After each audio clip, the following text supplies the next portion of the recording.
नमस्कार, स्वागत है आप सभी का बड़ी बहस में और मैं हूं आपके साथ आयुष चतुरांश। बांग्लादेश से 50 साल पहले आए निर्वासित हिंदू परिवारों को अब उत्तर प्रदेश में खेती की जमीन और मकान के लिए सौगात मिली है। लोक भवन में आयोजित कार्यक्रम में मुख्यमंत्री योगी आदित्यनाथ ने इन परिवारों को पुनर्वास प्रमाण पत्र बांटे हैं और कहा है कि पहले की सरकारें इन हिंदू रिफ्यूजियों को लेकर संवेदनहीन बनी रहीं, लेकिन हमने मानवता की मिसाल को पेश कर इन्हें पुनर्वासित करने का काम किया है। योगी आदित्यनाथ ने इन परिवारों को पट्टे बांटते हुए यह भी कहा कि इन्हें सरकार की अन्य योजनाओं का लाभ भी दिया जाएगा। योगी सरकार ने किस तरह से इन परिवारों को सौगात दी है, इससे पहले आपको यह बता दें कि ये उन्हीं 407 हिंदू परिवारों में से हैं जो कि 1970 में बांग्लादेश से विस्थापित होकर के यहां पर आए थे। इनमें से 332 परिवारों को देश के विभिन्न हिस्सों में रखा गया। मेरठ के हस्तिनापुर की मदन सूत मिल्स में इन्हें काम दिलवाकर इनके पुनर्वास की कोशिश की गई, लेकिन 1984 में मिल बंद हुई और उसके बाद से मेरठ में 63 परिवार 38 सालों से पुनर्वास की प्रतीक्षा में थे।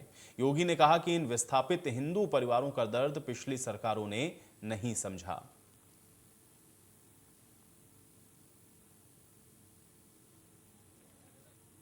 कानपुर देहात जनपद के रसूलाबाद में प्रत्येक परिवार को 2 एकड़ भूमि, 200 वर्ग मीटर का आवास का पट्टा और मुख्यमंत्री आवास योजना में एक आवास और शौचालय यह स्वीकृति प्रदान करते हुए मुझे अपने साथियों के साथ प्रसन्नता की अनुभूति हो रही है। 1970 में ये सभी परिवार आज के बांग्लादेश से, उस समय के पूर्वी पाकिस्तान से विस्थापित होकर के भारत आए थे। ये 65 परिवार ऐसे थे जो 1984 से लेकर के अब तक अपने पुनर्वास की प्रतीक्षा कर रहे थे और प्रतीक्षा करते करते इन 38 वर्षों में न जाने कितने लोग चले गए। 2 परिवार तो पूरा ही समाप्त हो गए थे।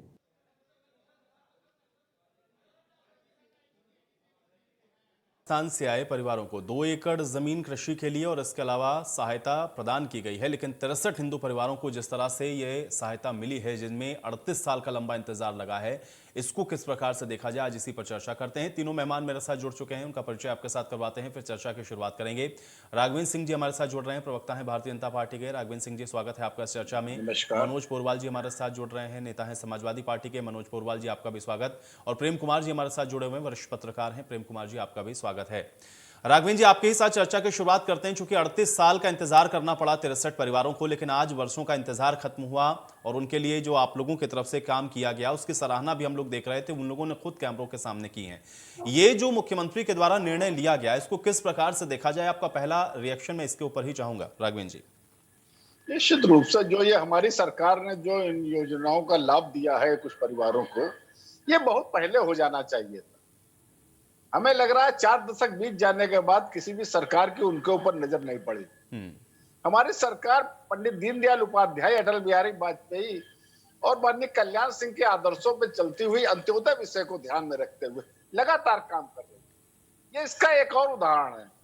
हम लोग समाज के अंतिम पायदान पे खड़े व्यक्तियों के हितों की रक्षा के लिए लगातार दृढ़ संकल्पित रहते हैं। आपने देखा होगा, हमने पिछली सरकारों में योगी पार्ट 1 में हमने उत्तर प्रदेश में 35 लाख से अधिक गरीबों को आवास उपलब्ध कराए, 1.5 करोड़ गरीब घरों को बिना पैसे के बिजली पहुंचाई, 7 करोड़ लोगों को 5 लाख तक का बीमा दिया।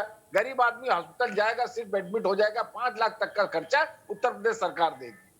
3 करोड़ उत्तर प्रदेश में शौचालय बनवाए। ये कोई हमारी जो घोषणा पत्र का ऐसा हिस्सा नहीं था। हम लोगों ने 15 करोड़ जरूरतमंदों को कोरोना काल में मुफ्त राशन भी दिया, जो अभी भी दे रहे हैं, जो समय की आवश्यकता थी। उसी श्रृंखला में हम लोगों ने गरीब जो बांग्लादेशी लोग हिंदू परिवार थे, उनको उत्तर प्रदेश से उनको रहने के लिए जगह दी, उनको खेती के लिए भी जमीन का जो पट्टा किया। मनोज पोरवाल जी, पिछली सरकारों ने जो हिंदू रिफ्यूजी हैं उनके दर्द को नहीं समझा, और अगर समझा होता तो इतना लंबा इंतजार नहीं करना पड़ता। एक रिएक्शन चाहूंगा मैं आपका इसके ऊपर। देखिए, जब भी दर्द समझा गया वो अच्छा है, जब भी आए देर आए दुरुस्त आए। लेकिन पिछली सरकारों में अगर ये कहो कि बसपा सरकार ने, कांग्रेस सरकार ने, सपा सरकार ने कि दर्द नहीं समझा, तो इसके बीच में आपकी भाजपा की सरकार भी रही, कल्याण सिंह जी, माननीय कल्याण सिंह जी मुख्यमंत्री रहे। तो मैं समझता हूं कि अगर उसमें दर्द न समझने वाली बात है तो भाजपा बसपा सपा सभी सरकारें रही हैं। अब ये अभी क्यों समझा गया है, इसका एक मेन मुद्दा है कि हिंदू परिवारों को, हम आप भी मीडिया से बेर बेर कर रहे बता रहे बार बार की जो है हिंदू परिवार, तो हिंदुत्व का मुद्दा हमने आपको बताया जब तक 24 तो का मनोज चुनाव पुरवाल जी, होगा, भाई हिंदू परिवार हैं तो हिंदू ही परिवार कहेंगे ना, विस्थापित होकर के वहां से आए। मुस्लिम होता तो मैं कहता मुस्लिम परिवार। बिल्कुल बिल्कुल यही हम जो परिवार होगा वही तो बोला जाएगा, और क्या बोलूं मैं इसको। हम बोल रहे हैं कि अगर 40 साल में आप बताइए कि भाजपा सरकार नहीं रही बीच में, तब क्यों नहीं सुना गया? अगर ये मुद्दा है, इसमें मुद्दा है, तो इसलिए जो भी समस्या है, ये जो हम कह रहे हैं वो तारीफ काबिल है, ऐसा नहीं कि हमें पता है। जब भी सुना गया देर आए दुरुस्त आए, हिंदुओं की मदद की गई, मतलब हम पीड़ित की मदद मानते हैं, पीड़ित कोई भी हो उसकी मदद करनी चाहिए, और वो बेघर थे, आश्रित थे, उनकी मदद हुई। बहुत बहुत धन्यवाद, क्योंकि सरकार जी का बहुत बहुत धन्यवाद हम दे रहे हैं। लेकिन ये सरकारें, अगर ये आरोप लगाया जाए कि बसपा ने नहीं सुनी, सपा ने नहीं सुनी, कांग्रेस ने नहीं सुनी, तो इसमें बीच में भाजपा सरकार भी रही। हमारे कहने का मतलब केवल इतना है। प्रेम जी, आप क्या इसको इसी तरह से देखते हैं, प्रेम कुमार जी, कि ये सिर्फ इतना भर है कि 63 जो विस्थापित हिंदू परिवार थे 38 साल बाद उनका पुनर्वास हो रहा है, या इसके पीछे की कुछ तस्वीर आपको और नजर आती है? देखिए, जब बांग्लादेश बना उसके बाद 1 करोड़ लोग बांग्लादेश से, हिंदू हो, मैं सिर्फ हिंदू कर रहा हूँ, 1 करोड़ हिंदू विस्थापित होकर के हिंदुस्तान में आए और सब बसाए गए। आज भी बिहार में चले जाइए, बंगाल में चले जाइए, यूपी में भी चले आइए, हर जगह लोग बसे हुए हैं। वो सारे के सारे हिंदू ही थे। आज तो हम सिर्फ 63 की बात कर रहे हैं ना, कुछ एक परिवार रह गए हैं जिनको की बसने में और मान्यता मिलने में 38 साल लग गए, जो दुर्भाग्यपूर्ण बातों पर, स्थिति पर बात कर रहे हैं। तो इसमें ये कहना जो हुआ है उसको तो कोई होना चाहिए, और पहले होना चाहिए था कि इनको मान्यता दी जाती। लेकिन ये समझिए कि कहां 1 करोड़ की संख्या और कहां 63 की संख्या, ये कोई ढोल पीटने वाली बात नहीं है। हमारे देश ने हमेशा शरणार्थियों को, इवन मुस्लिम शरणार्थियों को भी जगह दी है और हिंदू शरणार्थियों को भी जगह दी है। तो ये स्वागत का काम है। जो बचे हुए सबको मान्यता मिलनी चाहिए। 38 साल में कोई पार्टी ऐसी नहीं है जिसकी सरकार 2 बार से ज्यादा नहीं रही। उत्तर प्रदेश के संदर्भ में शायद कांग्रेस ही है जो इस दौरान सरकार में रही थी शुरुआती समय में, एक पीरियड में नारायण तिवारी की इस 38 साल में। लेकिन उसके बाद लगातार आप देखें तो बीजेपी की 2 से 3 सरकारें रह गई, समाजवादी पार्टी की 2 सरकारें रही, बीएसपी अपने दम पर और दूसरे के सहयोग से सरकार में रही, सब लोग सरकार में रहे। लेकिन काम आज हो रहा है, तो अगर कोई दोषी है तो पूरा हिंदुस्तान दोषी है। अगर ये काम हो रहा है तो सबको श्रेय दिया जाता है। राघवेंद्र जी, अब आप जवाब दीजिए, क्योंकि ऐसा नहीं है। तो 1 करोड़ परिवारों का जिक्र किया प्रेम जी ने, और दूसरा मनोज जी ये कह रहे थे कि भाई अगर ये आरोप लगाएंगे कि पिछले सरकारों ने दर्द नहीं समझा तो उसमें आपकी भी सरकारें थी। नहीं, निश्चित रूप से जितने प्रतिशत हमारी सरकार रही उसी प्रतिशत से हमारा दोष मढ़ दिया जाए, और जितने प्रतिशत समाजवादी पार्टी, बहुजन समाज पार्टी की और कांग्रेस वगैरह की सरकार रही, शेष दोष उन पर मढ़ दिया जाए। कुल मिला के 5 या 7% दोष हमारे ऊपर आएगा, सिर्फ शेष 95% दोष इन्हीं राजनीतिक दलों पे आएगी। हमारी सरकार ज्यादा नहीं रही है। उत्तर प्रदेश में बहुजन समाज पार्टी ने लगभग 20 साल शासन किया है, और 20 साल आपके समाजवादी पार्टी ने भी किया हुआ है। भारतीय जनता पार्टी ने कुल मिला के लगभग 10 साल शासन किया हुआ, 10-12 साल रहा होगा, 2-4 साल और आगे पीछे होगा, तो इससे ज्यादा नहीं किया हुआ है। कुल मिला के 95% शासन विपक्षी दलों ने किया हुआ है। मैं ये आरोप की बात नहीं कर रहा हूँ, लेकिन हमारी सरकार जो है कभी हिंदू मुसलमान नहीं करती है। हम लोगों ने जो बांग्लादेशी हिंदू परिवारों का, बंगाली परिवारों का दर्द समझा। मेरा कहना है इससे पहले समाजवादी पार्टी की सरकार रही है, ठीक 2012 से लेकर 2017 तक, क्या उनकी नजर इनके ऊपर नहीं पड़ी थी? उससे पहले बहुजन समाज पार्टी की सरकार थी, नजर पड़नी चाहिए थी, इनको स्वीकार करना चाहिए। लेकिन राघवेंद्र जी, फिर तो मैं ये भी कहूंगा कि 17 से 22 तक आपकी भी सरकार रही, उस वक्त भी हो सकता था, तब तो आपकी फुल मेजोरिटी की सरकार। निश्चित रूप से अभी स्वीकार करता हूँ, गलती हुई है, इसमें मुझे कोई दो राय नहीं है। इसमें कोई गुरेज नहीं है इसको स्वीकार तो फिर करने ये में। क्यों लग रहा है लेकिन राघवेंद्र जी, क्योंकि देखिए प्रेम जी ने, ठीक है आपके उनके राजनीतिक मतभेद मनोज जी के साथ हो सकते हैं, समाजवादी पार्टी से हैं, लेकिन वरिष्ठ पत्रकार होने के नाते देखिए प्रेम जी ने बड़ी अच्छी बात बताई कि 1 करोड़ जो परिवार विस्थापित होकर के आए उन सबको नागरिकता मिली है, उनमें से कुछ 63 परिवारों का जिक्र आज आप लोग कर रहे हैं। अच्छी बात है, आप उनके लिए कर रहे हैं, लेकिन ऐसा भी नहीं है कि कोई उसका बड़ा ढोल पीटने की जरूरत है या ये आरोप मर देना कि पिछली सरकारों ने नहीं किया, क्योंकि उसमें तो सभी सरकारें रही हैं। फिर क्रेडिट भी उनको दीजिए जो 1 करोड़ लोगों को मिला यहां पर उनको रहने के लिए, तो किसी ने ऐसा नहीं कि इग्नोर कर दिया, भाई उनको भी तो मिली ना नागरिकता। राघवेंद्र जी, नहीं, भारतीय जनता पार्टी कहां ढोल पीट रही है? भारतीय जनता पार्टी कहां इसको प्रचार का भाग बना रही है? मैंने तो अपनी बात शुरुआत की पंडित दीनदयाल उपाध्याय, अटल बिहारी वाजपेयी, माननीय कल्याण सिंह के आदर्शों को चलते हुए कहा हमारा उद्देश्य ही है जिनको आवश्यकता है उन तक सरकार की जो साधन है वो पहुंचाए जाएं। मैंने कारण भी बताए, मैंने जो चीजें उत्तर प्रदेश में जो हम लोगों ने दी गरीबों को वो भी बताई। क्या अन्य सरकारों ने ये सब किया है क्या? इस तरीके की क्या गरीबों के अंत्योदय विषय को लेकर के कोई काम किया है क्या? हाँ, राजनीतिक वोट बैंक के लिए जरूर किया है। समाजवादी पार्टी की सरकार तो इलाहाबाद में हाई कोर्ट ने जब आतंकवादियों को छुड़ाने के लिए हलफनामा तक समाजवादी पार्टी के मुलायम अखिलेश यादव दे चुके थे। उन्होंने कहा इन आतंकवादियों को छोड़ दिए। जिन्होंने इलाहाबाद जो लखनऊ हाई कोर्ट में बम विस्फोट में बड़े पैमाने पर लोग मारे गए थे, उसको छुड़ाने के लिए इन लोगों ने हलफनामा दिया था, फटकार पड़ी थी इन लोग। इस प्रकार की घटनाएं, मुजफ्फरनगर कांड हो रहा था तब ये लोग यहाँ पर आपके सफाई महोत्सव मना रहे थे। मैं ये कोई इसलिए नहीं कह रहा हूं, इनकी जो नीतियों की बात कर रहा हूं, समाजवादी पार्टी की दूरदर्शिता की बात कर रहा हूं। हमारी नीतियां, हमारी दूरदर्शिता, हमारे काम करने का तरीका, हमारी योजना, भारतीय जनता पार्टी की नीति सिद्धांत हमेशा गरीबों को हितों को लेकर के, अंत्योदय विषय को लेकर के। लेकिन राघवेंद्र जी आपके हिस्से में तो सिर्फ 63 परिवार ही आए ना, केवल 63 परिवार आपके हिस्से में आए, बाकियों को तो मिला ना, वो किसी ना किसी सरकार में तो दिया गया। तो फिर ये क्यों कहा गया कि हिंदू रिफ्यूजी हैं उनको लेकर के पुरानी जो सरकारें रही वो संवेदनहीन थी? ये क्यों कह रहे हैं मुख्यमंत्री फिर?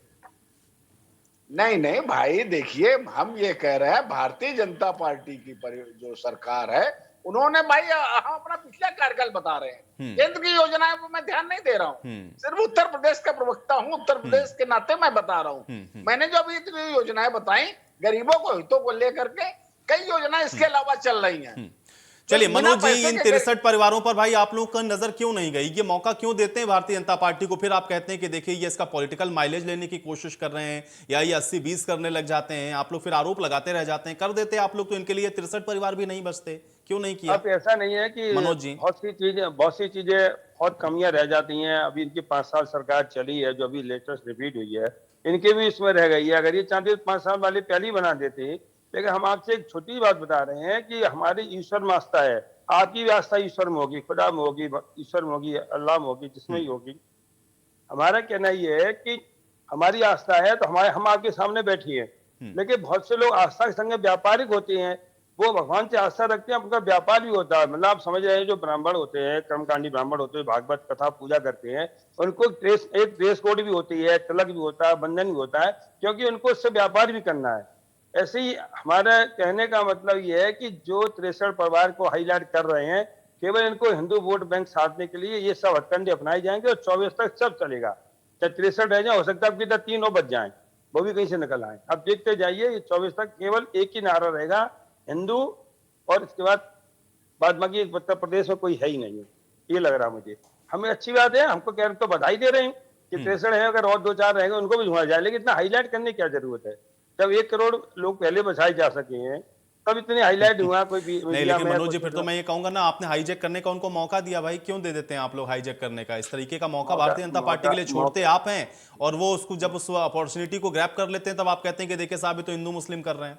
मैं आपसे निवेदन से कह रहा हूँ कि 100% तो कोई काम नहीं कर सकता है। आप भी 100% डिबेट पे एकदम नहीं बैठ सकते हैं, नहीं करा सकते अच्छी से। कहीं ना कहीं टीका टिप्पणी तो होती है, आप उसको कहते हैं कि आप विषय से मत भटकिए। अभी हम आपके सामने ही भैया जी बोल रहे थे तो आप विषय से भटका रहे थे। तो ये तो 100% डिबेट आप जिसके लिए कर रहे हैं कि आप 100% डिबेट उसके हो रही है, कहीं इधर तो मुद्दा नहीं जाता है। तो 2-4% तो रह जाते हैं, सभी सरकारों में रहे हैं, 20 साल से रहे हैं। लेकिन वो 2-4% बहुत भारी पड़ रहा है ना, फिर तो आप बार बार यही बात दोहराते रह जाएंगे कि देखिए साहब ये तो एक धर्म की बात करने शुरू कर देते हैं या ये भगवान को हाईजैक कर लेते हैं। लेकिन वो मुद्दे आप लोग देते हैं इनको, तब तो वो कर पाते हैं।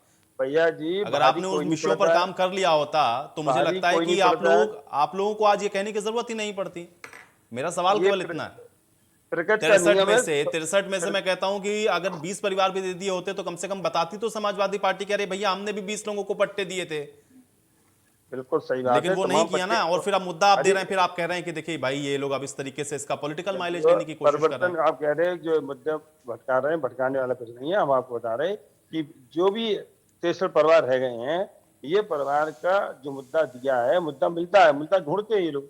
ऐसा नहीं है कि हम कह रहे तमाम अभी जो सुप्रीम कोर्ट ने कितना बड़ा निर्णय किया, जैसे कल आपने डिबेट कराई थी, हम तो समझते बहुत बड़ा निर्णय है वो, एकदम ठीक गवर्नमेंट है के सरकार के प्रेम ऊपर कुमार जी, मुझे ये बताइए क्या ये मुद्दा कहीं पॉलिटिसाइज किया जा रहा है या इसका पॉलिटिकल माइलेज लेने की कोशिश है? इसलिए हमको टाइमिंग भी अभी इस समय ऐसा दिख रहा है कि अभी 2024 के चुनाव हैं और इसलिए भी इन चीजों को अभी हम लोग और बढ़ता हुआ देखेंगे, या फिर सिर्फ एक रूटीन के तहत है? चूंकि हुआ तो अब उस कार्यक्रम में मुख्यमंत्री थे इसलिए उन्होंने इस तरह की बातें कही। प्रेम कुमार जी, देखिए आयुष जी, मुद्दे का फायदा क्यों न उठाए भारतीय जनता पार्टी या कोई भी सरकार जो कोई काम कर रही है, तो उस काम का फायदा वो लेने की कोशिश क्यों न करेंगे? तो उसका हक है।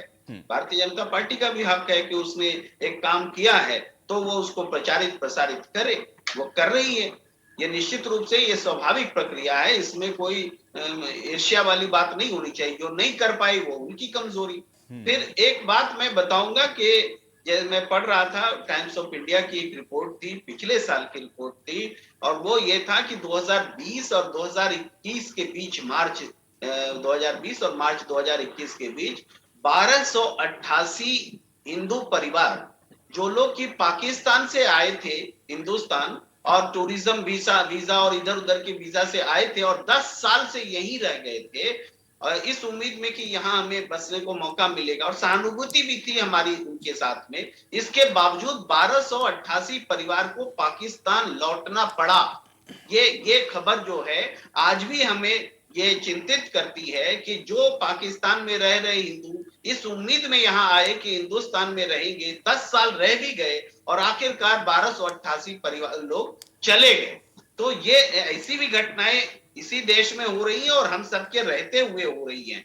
तो हमें पूरी समग्रता में देखना चाहिए कि कोई उत्पीड़ित है, कोई शरण मांग रहा है, तो उसे शरण देने के लिए हिंदुस्तान हमेशा खड़ा रहा है। लेकिन प्रेम कुमार जी कैसे होगा, क्योंकि पॉलिटिकल पार्टियां ही तो इसको लेकर के इसका माइलेज लेने की कोशिश करती हैं। सीए को लेकर के आपने देखा कि क्या कुछ हुआ पूरे देश के अंदर, और ये तो ऐसे ही परिवारों के लिए था जिन परिवारों का आप जिक्र कर रहे हैं। तो फिर कैसे उन लोगों के जो हक हुकूक हैं या अगर उनको आप नागरिकता देने की कोशिश कर रहे हैं तो आप सही मायने में उस पर काम कर पाएंगे? प्रेम कुमार जी, देखिए आयुष जी, इस देश में जिस किसी ने भी शरण मांगी है उस पर विचार हुआ है और हमारे देश में जो प्रॉपर प्रक्रिया है उसके तहत लोगों को यहाँ रहने दिया गया है। सीए एनआरसी का विरोध जो था एक अलग तरीके से था कि लिख करके संविधान में ये व्यवस्था कर देना कि गैर मुस्लिम जो है बाकी सबको हम आने देंगे और नहीं देंगे। वो एक टेक्निकल इश्यूज भी है और लिख करके बोला जा रहा है, इसलिए भी उसका विरोध हो रहा है, क्योंकि व्यवहारिक रूप में तो हमसे जिसने भी शरण मांगी है